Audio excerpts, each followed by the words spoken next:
Hello, everyone. I'm live all Dave and all night. Dave Sweeney, aka Dave Gold. So it be told, anyone wants to chat, send it in immediately. Don't hold back. Okay, Jack. I swear to God, I thought I was going to have a heart attack, so that's why I got on. I didn't want to fade into oblivion. I wanted to be here and be able to tell it to my friend Vivian. I'd like to welcome you back for Dave Live 6. I plan on going 28. But if not, that is my fate. Because truthfully, I don't feel that great. But wait, mate, let me state that I am a trooper. And you can chalk that up as being a lot of different things. And I just want to say thank you for watching, whoever's watching out there. And I don't want much to spare. I hope someone does care. Here, here. I'm going to bed soon. And you see in the background, I have my TV going on, as I do a lot of the time. Birdman is coming on soon, that Michael Keaton flick from a few years ago. So, let's go. I have a friend, Richie Guerrero, who I have collaborated with over the years. And sometimes he's so funny, he can bring me to tears. Like trying to read his handwriting. This is what Richie sends me. These are his manuscripts. And trying to read it is a feat in itself. Then again, I don't want to put it on the shelf because he has good stuff. It's a little rough, but I have been tough and I've translated his stuff and I published it. And I did a homage to Richie G. Stranger Than Fiction.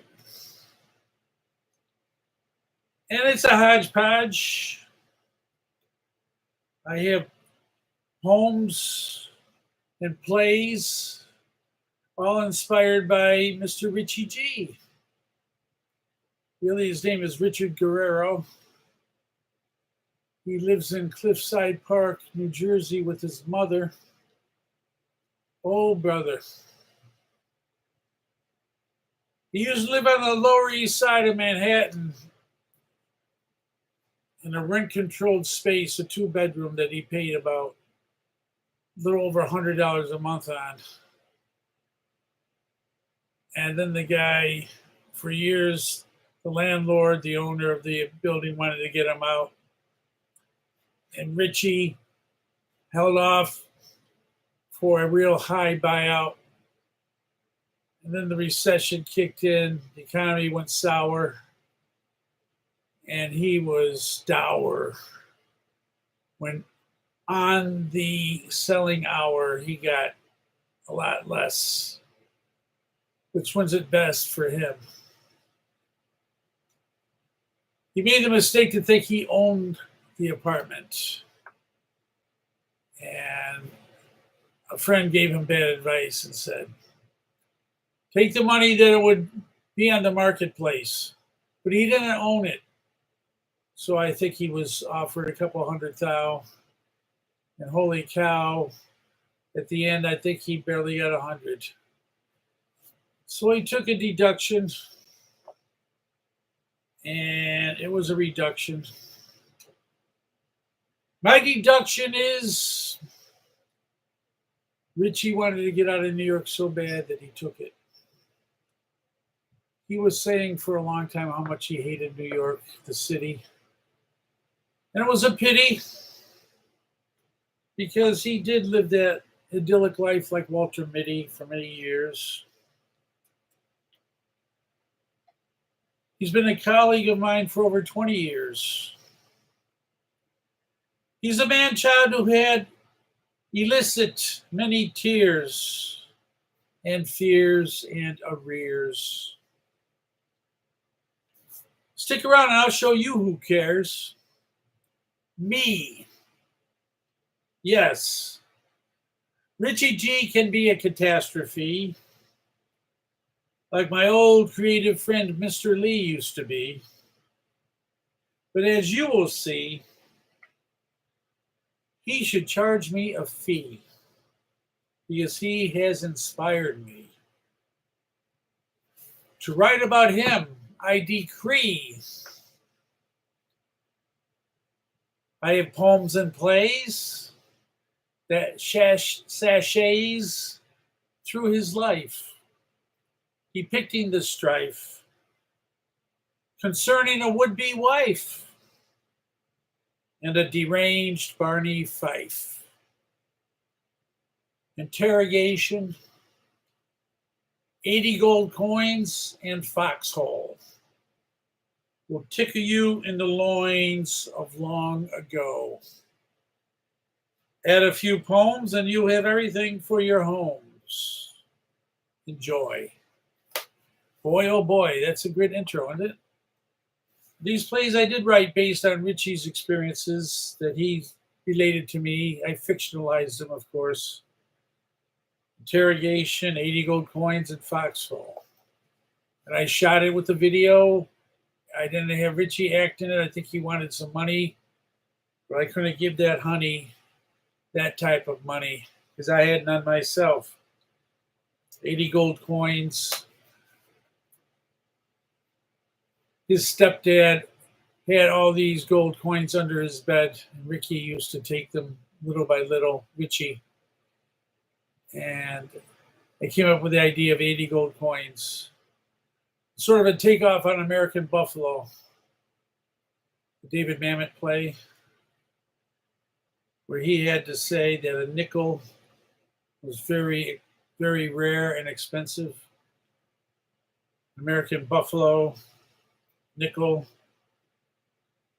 But I think the 80 gold coins was better, that whole idea, because each coin was worth about $1,000 or $1,000 plus, depending on the gold market at the time.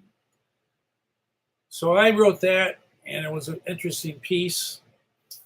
It had the same characters, 3 characters that mirrored the American Buffalo characters.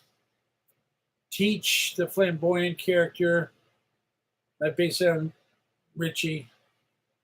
And then Bobby, the hanger-on, and then the other guy, the steady, stable guy. And his name doesn't come to mind right now, but I'm going to find it in here because I have the play in front of me. Harry and Dave and Richie. That's what we went by. That wasn't in American Buffalo, but close enough. Foxhole, another Richie story, Jimmy and Johnny. And that was done on stage by me and Johnny Calvanico. We shot it on film. Darlene was the daughter that in real life Richie begot and then forgot about. And it cost him dearly because he had to pay yearly. He lost his driver's license because they took him to court. And he had to pay his salary from any job he had that was attached, which drove Ricky to the unemployment line because he did not want any more fines. And I can understand that.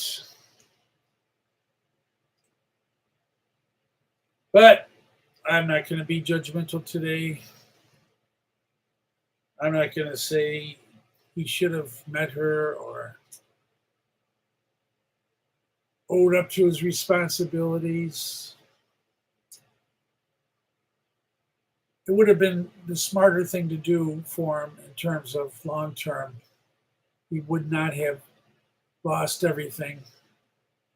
And he would have been more viable in the real world, working a job, which I don't think he's done for a while.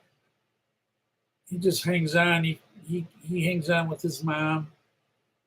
He's going to be 55, and I'm going to be more than 65. So we met at the Manhattan Neighborhood Network, and he was already 26 or 27, as I was 36 or 37 or beyond. And we had a nice relationship, creative relationship over the years. Like I said, he wrote a lot of good stuff. And I don't want to be too rough. Rich was impressive. Some people like Richie don't have a clue. Richie G. These are poems I wrote. Rich. And this concludes my homage to Richie G. He'll probably read this and tell me to go jump in a ditch. But that's Rich.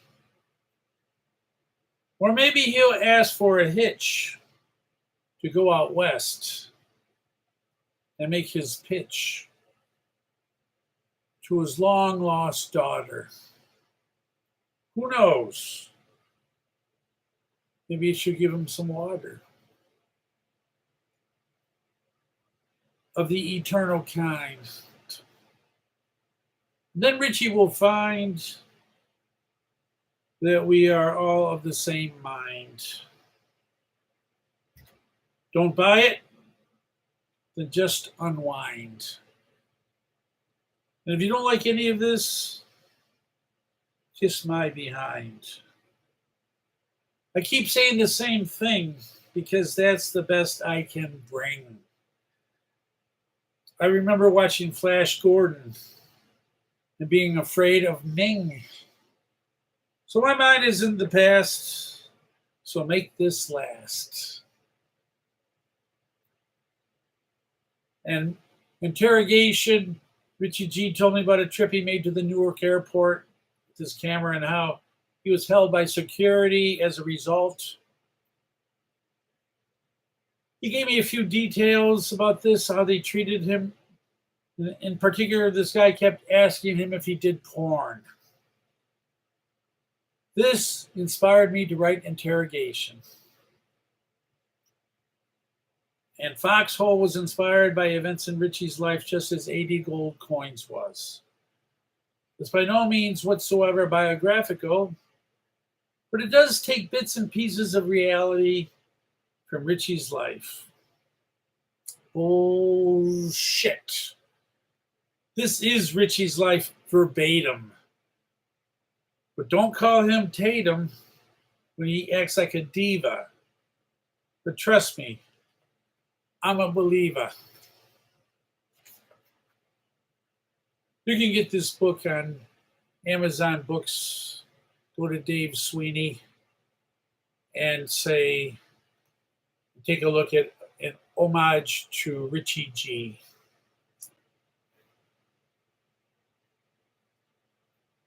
It's debatable whether or not he was a catastrophe. I wrote some one-act plays. I've written many books. 10 minutes or less. And some of these were built on ideas Richie gave me, like The Devil and Richie Lester, Edge, the idea of murder, Richie and Dave.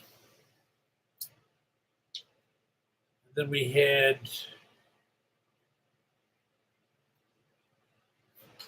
my father.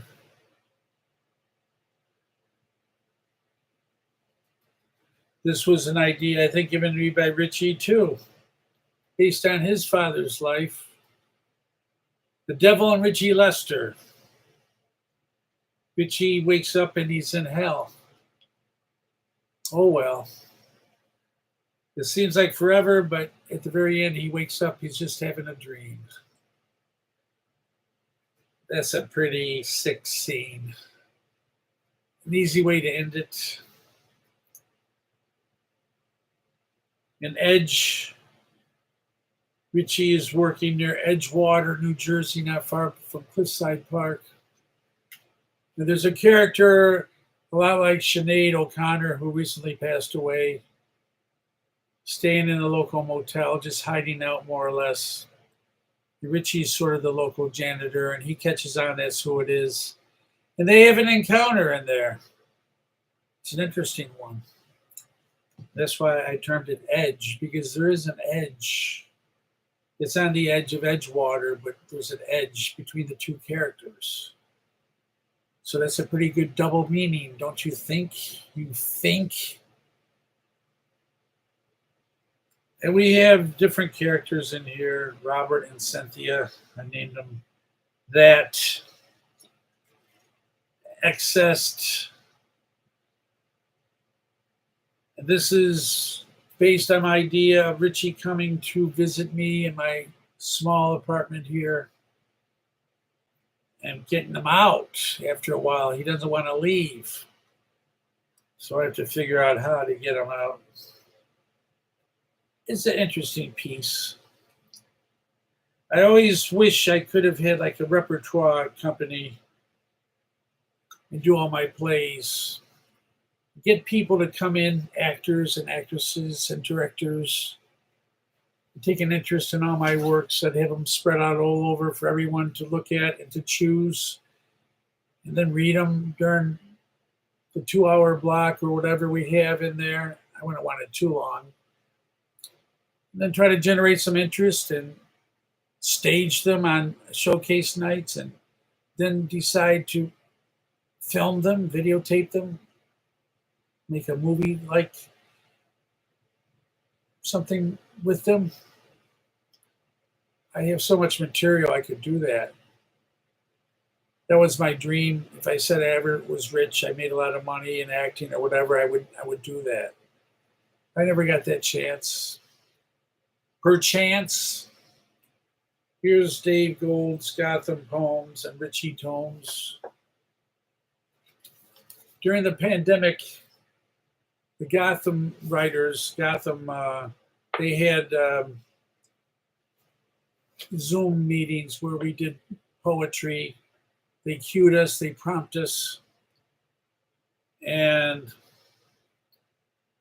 Gotham poems and Richie Tomes have taught me many lessons in writing a quick poem from my home, being led on my iPhone, done unstoned, sans a telephone, but in a zone set by the tone of the lone instructor. He, she is like a conductor from this Gotham 75-minute write-in. This gives me a big shit-ass grin because it's only win-win. Producing a plethora of rhymes done over and over many times. Adding to my chimes about sins and grimes and nasty behinds. And everything else, including a belch. And the Hessians, Zoom sessions. I like to start the poem with the word line that I end it with. That's my style. I know it's been done before. Bring it home was a cue they gave me. Postage due. Then they give you 5 or 10 minutes to write it. Then they ask somebody who wants to share it. Foreshadowing, higher ground. It is what it is, new friend. These are just simple cues they gave us. Second draft, break a sweat. Headstrong, fail again. I wrote these poems all within minutes after they cued me. The numbers don't add up, worth the wait. Looking out for you behind the mask. Any day now, life of the party.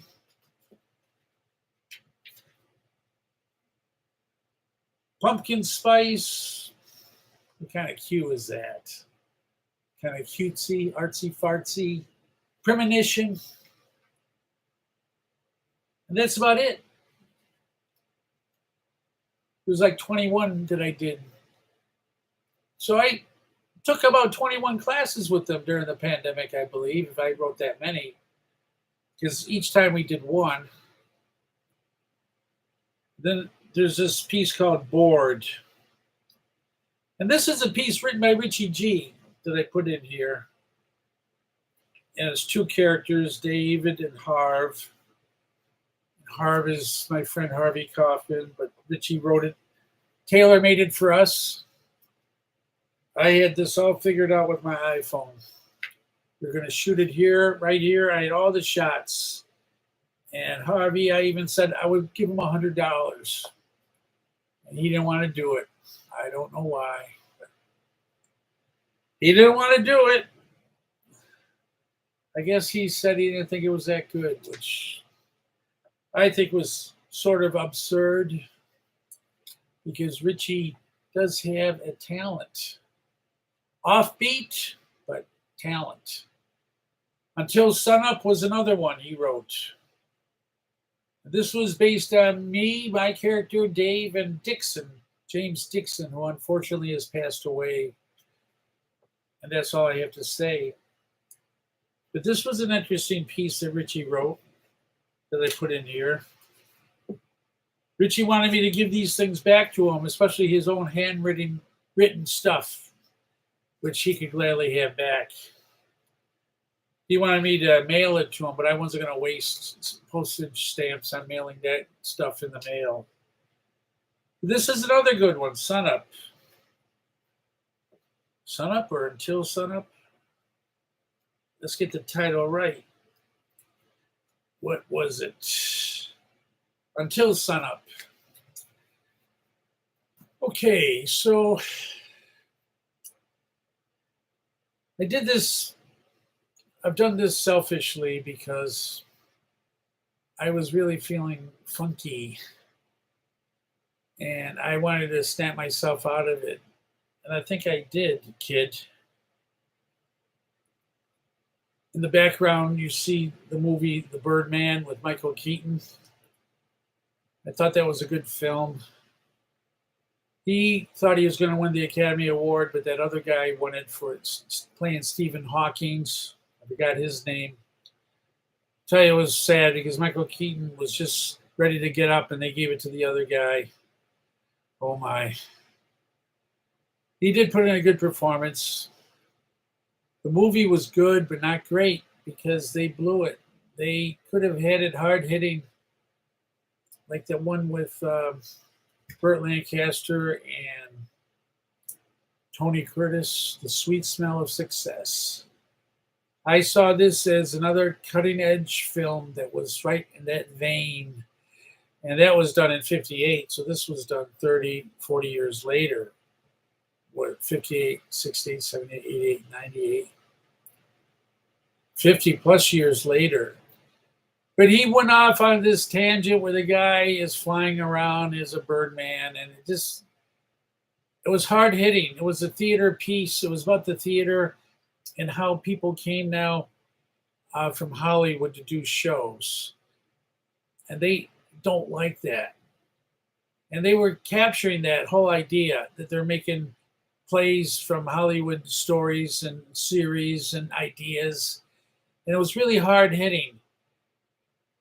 And he was reverting to his character of Birdman in order to succeed, but they kept it real and he just did it, and then it became a success. And then Edward Norton played this cynical actor, Broadway actor, who was doing the co-star part because the original one got hit by, what do you call it, a light or something came down on his head in the rehearsals, and he wasn't doing that good anyway. But it could have been really good statement about the state of affairs on Broadway now with the new influx of plays coming in from the outside. And then they could have done the ending where Michael Keaton is back in the Hollywood studio and he's reprising Birdman, even though he had sworn it off. That had made him famous. And then at the very end, we cut to Edward Norton, who now has a part in the new movie. And the Broadway guy who never wanted to be part of it really did deep down, and he's getting a chance, and he's really happy. And they have a nice, happy ending.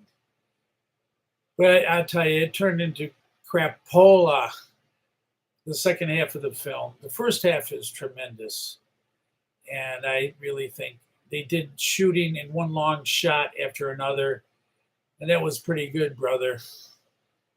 But it was smothered by this concept, surrealistic, guys flying in the air, Birdman is, and oh God, it just became a mess. I'm sure they thought that was their best. But it's time for me to sign off, Van Hess. And I am going to say you've been a very welcome guest, whoever's watching this show. You now are in the know. And I feel a lot better now doing this. And I feel good. A little horse. A horse is a horse, of course, of course. Remember the Mr. Ed? I was a kid. I used to watch that. I used to like that. But now the time is under 30 seconds, and we're winding down to the 28-minute mark. And I want to make that dark on the number. Okay, so I'm ready to sign off and take a slumber. Thanks for watching my show. You are now further in the know. Dave Gold, live number 6. Pick up sticks.